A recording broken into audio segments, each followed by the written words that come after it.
Ang taong nakikinig kapag tinuturuan ay uunlad at ang taong nagtitiwala sa Panginoon ay mapalad. Tayong mga tao, minsan kahit anong ingat natin, nagkakamali pa rin tayo. Lahat naman tayo hindi perpekto.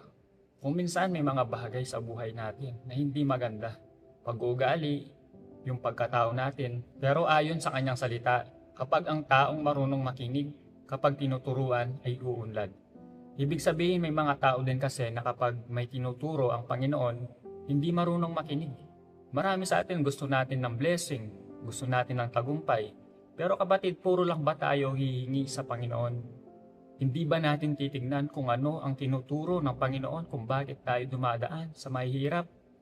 Marami sa atin gusto natin mabago ang sitwasyon sa buhay, pero ang Diyos hindi lang sitwasyon ang nais niyang baguhin, pati ang ating pagkatao, pag-uugali. Kung minsan, ang akala natin na pahirap sa atin, doon pala tayo tinuturuan ng Panginoon, na dapat sa Kanya lang tayo magtiwala. Hindi man maganda ang sitwasyon, pero may magandang naidudulot kasi may tinuturo ang Diyos. Kaya yung mga taong marunong makinig at sumunod sa Panginoon ay tiyak na uunlad. Siguradong matututo sa buhay. Kaya kapatid, huwag ka na magtaka kung nandyan ka sa mahirap na sitwasyon. Dahil gusto ng Panginoon na matuto ka at mag-grow ka.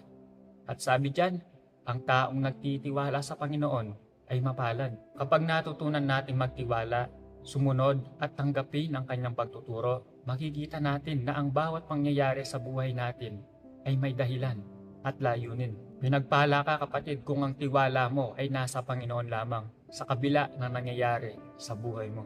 Ganon din, huwag mong sayangin ang pagkakataon na matuto sa pagsubok na pinagdadaanan mo. At huwag mong tingnan ang pagsubok bilang katapusan, kundi bilang paraan ng Panginoon upang ikaw ay turuan at palakasin. Kaya magpakumbaba at matuto. Dahil ang taong nagpapakumbaba, nakikinig, at buong pusong nag-itiwala sa Diyos ay hindi kailanman mawawalan. Tunay na mapalad ang taong ang sandigan ay ang Panginoon.